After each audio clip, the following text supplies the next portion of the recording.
the good news about having Invisalign is that there usually aren't emergencies. But let's talk about the things that could happen with your Invisalign that you might be unsure what to do about. So with your Invisalign, we've usually given you all of your aligners, once you're on number 4 or higher, that you have at home with you. If something happens, like an aligner gets broken or goes missing, we usually just ask you to jump ahead to the next one. So if you're on number 5 and somehow it goes missing, you're just going to jump ahead to number 6.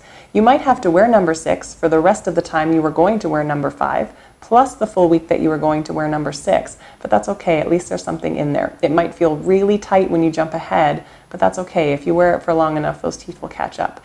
This doesn't usually cause a problem unless it happens with every aligner. If you're losing or breaking every aligner, you're always jumping ahead faster than you should be. Eventually the aligners aren't going to fit. If at any point in time you're really concerned with how they fit, please just let us know. Now, something else that can happen, especially at the very beginning, is when your lips are getting used to your Invisalign, these little edges can be sharp against your lips, your cheeks, your tongue. And so there's some of it that's just some getting used to it. But if you feel your aligner with your finger and you think that there's a sharp edge, or you can tell where it's rubbing inside your mouth, your best friend is going to be an emery board or a nail file. And you can go in on any aligner in any spot and scrub it down.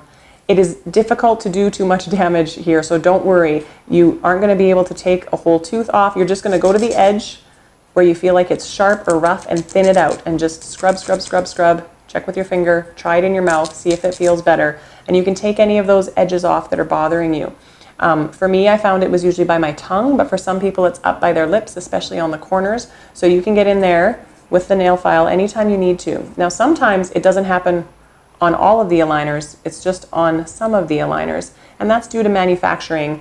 These are made en masse in a big factory, and sometimes an edge doesn't get trimmed as well as another edge. So you might notice that you've never had issue with edges, and all of a sudden there's an edge that's catching and rubbing and making everything sore. That's okay. Just take the file out, file wherever you need to. If you don't have a nail file, you can try to use a little pair of scissors to cut an edge off, but I find that that still is rough usually. It doesn't work nearly as well.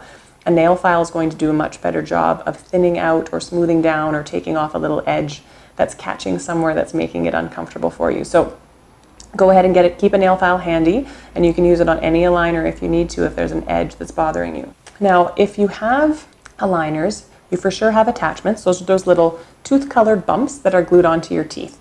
Those tooth-colored bumps can be any number of shapes and different sizes. And when you look at your aligner, you'd be able to see usually where those bumps are. If you notice that one of those bumps or attachments has come off of one of your teeth on the top or the bottom, then you just need to let us know at your next appointment, and we will make sure we glue that bump back on. We will check for them as well at your appointment, but if you notice that they aren't there, please let us know and we'll glue them back on. They help us to push or pull on your tooth so that it moves in the right direction. So we really want those bumps on there if they're supposed to be there.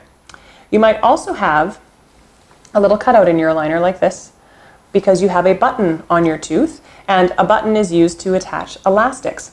If you are wearing elastics to a button and your button falls off, you need to let us know right away.